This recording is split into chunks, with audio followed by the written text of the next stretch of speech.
Olá, seja muito bem-vindo. Você está no canal O Futuro da Face. Eu sou o Dr. Eduardo Caldeira. E antes do vídeo, deixe o seu like, se inscreva no canal. Hoje nós vamos fazer um vídeo totalmente diferente.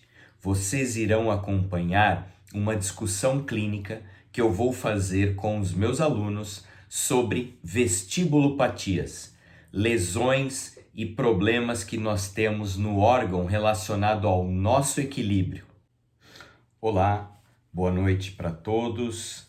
Vamos dar continuidade à aula de otoneurologia e hoje vou falar um pouquinho para vocês o que a gente precisa prestar atenção sempre que a gente estiver avaliando o paciente.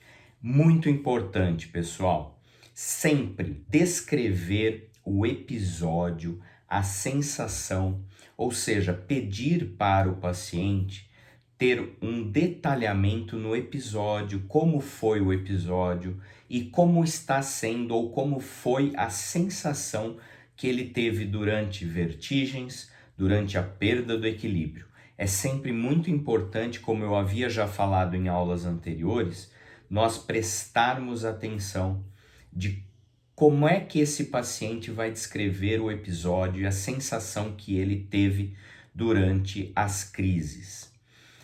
Outro fator muito importante, eu já comentei com vocês também em outras aulas, em outras reuniões clínicas que nós tivemos, é sobre as características e a observação das dores de cabeça, das cefaleias. Então eu vou comentar um pouquinho com vocês e sempre ressaltar que algumas condições patológicas, algumas doenças, elas se relacionam e até elas simulam algumas condições de vestibulopatias que nós precisamos sempre nos atentarmos, como por exemplo as dores de cabeça ou cefaleias. Então, quando elas são muito repetitivas, quando elas são muito incidentes no paciente, nós sempre devemos ter isso como um alerta. Outros fatores que eu também já comentei, traumatismos, traumas na região ou não só na região do órgão vestíbulo coclear, mas também, ou da orelha interna, mas também grande parte da região da cabeça, também podem causar alguns problemas como os hematomas subdurais, e isso pode levar a uma condição que simula ou mesmo a um relacionamento com as vestibulopatias.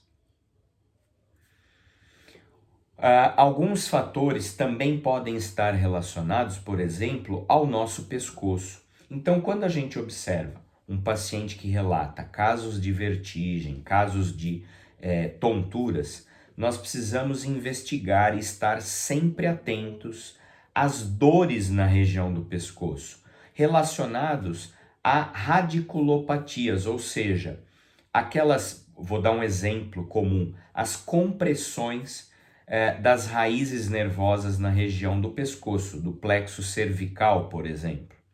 Também nós precisamos nos atentar que algumas condições podem também simular ou mesmo estarem relacionados a esses quadros de tonturas, vertigens, como é o caso de rigidez nucal.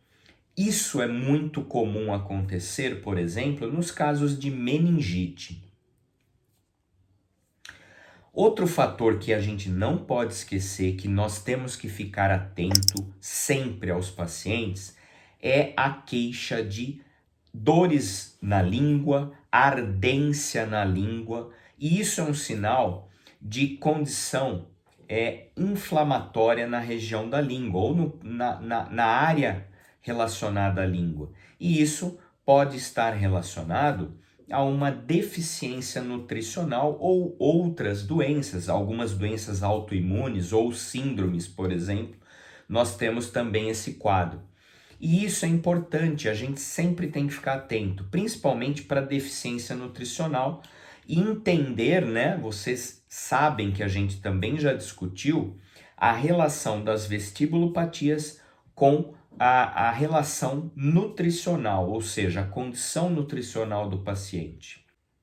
Vocês acabaram de acompanhar uma discussão clínica de vestibulopatias, algumas dicas e alguns caminhos clínicos que nós não podemos deixar de observar em relatos de caso de tonturas ou vertigens.